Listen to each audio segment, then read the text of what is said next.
Hoje vamos analisar o episódio 9 de Gacha Akuta. O episódio começa quebrando qualquer clima sério, né? A gente vê Rudo lá no banheiro lavando as luvas, como se estivesse lavando ali os pratos, né?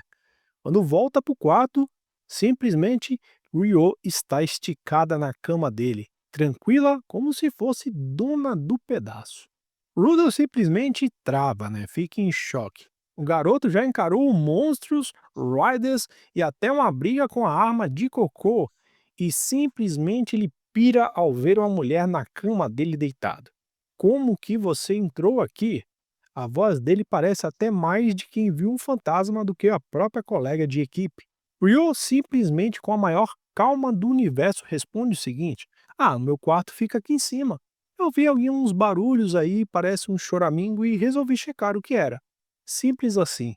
Como se invadir o quarto alheio fosse o protocolo padrão de boas-vindas, mas simplesmente a Ryo estava preocupada com o Rudo.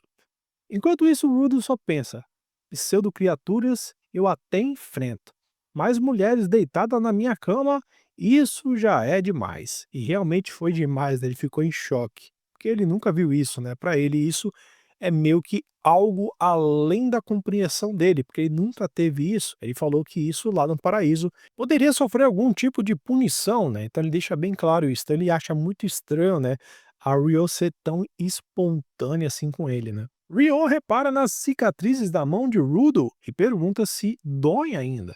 Ele responde que hoje nem tanto. E quando está usando as luvas, elas simplesmente param de doer. Ryo se impressiona e comenta que não parecem queimaduras. Rudo corta com sinceridade: "Nem eu sei o que é. Se quiser saber, pergunte ao meu pai." Isso abre espaço para Ryo soltar uma leve reflexão pesada: pais deixam coisas boas e coisas ruins. Frase que conecta diretamente ao passado obscuro dela como assassina. E em seguida ela se levanta e vai embora, deixando Rudo pensativo. Tempo passa e a gente vê que a máscara de Rudo, que foi encomendada ao escultor Augusto Stilza, ainda não está pronto. A face full, né? Ou full face, né? Então Corvus decide o seguinte: mandar a facção Akuta junto com a divisão Eagle e 3 suportes para a Cidade das Telas, onde eles precisam ali escrever um encantamento de proteção antes de partir para a Zona Proibida, lugar mais perigoso dentro do Purgatório. A preparação ganha um momento hilário quando Delmo ali, né, o integrante da Eagle, aparece gritando e deixando Rudo assustadíssimo. E logo conhecemos Tamisi, o inimigo que aparece pela primeira vez. É isso mesmo, ele é o inimigo de Rudo disfarçado de um limpador, cara. Cara, esse Thames é um maldito, mano. E de repente Engarden pede para Delmo motivar o grupo. O cara berra palavras tão intensas que contagia geral.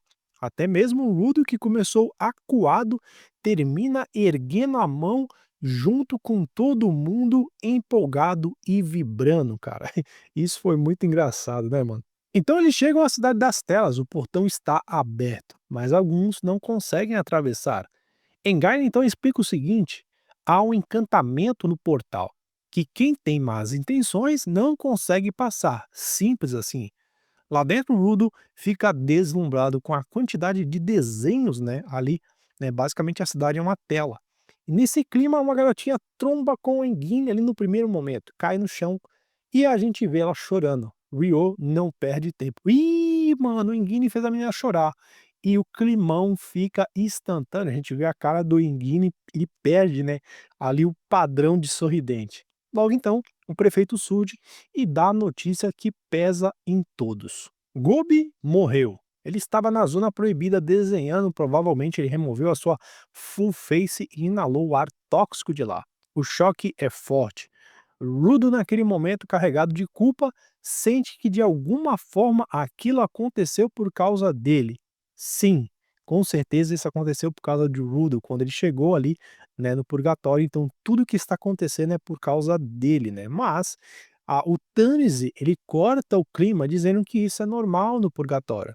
Basicamente uma crueldade banalizada, né? Mas o Rudo está envolvido em tudo que está acontecendo atualmente. Realmente, ele está no olho do furacão. Então descobrimos que a pseudo-arma de Gobi era uma caneta que passa de geração em geração, né? Ou seja, ela é herdada. E assim vai herdando ali ao próximo herdeiro. E o próximo herdeiro da vez é a menina, né? A Raylene T. A mesma garotinha que chorava na rua. O prefeito não sabe o que fazer. Ela é uma garota muito nova e talvez não aguente o fardo. Tâmese provoca lembrando que herdar uma pseudo-arma já é raro, cutucando Rudolph, que herdou as luvas do avô e do pai. E aqui é um ponto interessante, porque o Thames ele fala isso aqui, né? A herdar uma pseudo-arma já é algo muito raro, ou seja, a referência é bem clara para o Rudolph, né? Vemos então que nesse momento ali na sala, o Engaine ele sente o baque, lembrando de quando via a Gobi pintando na base, sempre trazendo cor àquele mundo cinza, né? Rudo também se recorda do dia em que todos pararam para admirar aquele grafite de Gobi no refeitório, uma cena surreal e mágica, né? De repente, Raylene para de chorar e explode num grito devastador. Chega! A sala congela, ela arranca a caneta da mão do prefeito e anuncia: é hora da festa. Engarne e o prefeito ficam de queixo caído, sem entender nada, e correm atrás dela.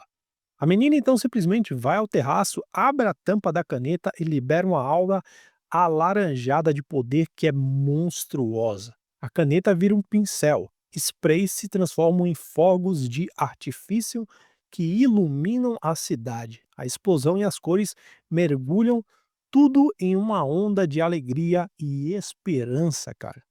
Rudo observa aquilo tomado por lembranças boas, especialmente de quando ele vivia com Recto no paraíso. A dor dá lugar à nostalgia. A cidade das telas, mesmo em luto, escolhe comemorar a vida de Gobi com festa, cor e alegria, honrando o nome dele e o seu legado.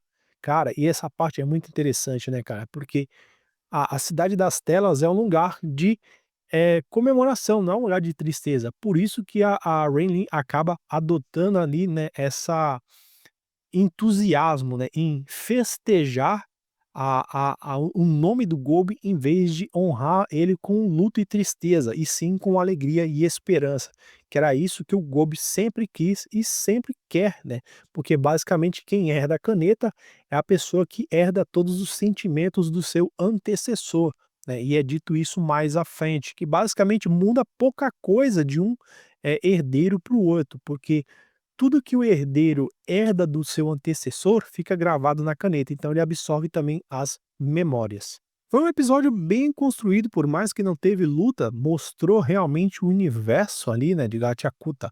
E agora a gente vai aguardar o próximo episódio, que realmente a pancadaria vai começar, a full face vai estar pronta e o Rudo vai partir para a luta, cara, no deserto ali, né, na zona proibida. E a gente aguarda isso aí no próximo episódio. Eu vou ficando por aqui e até mais.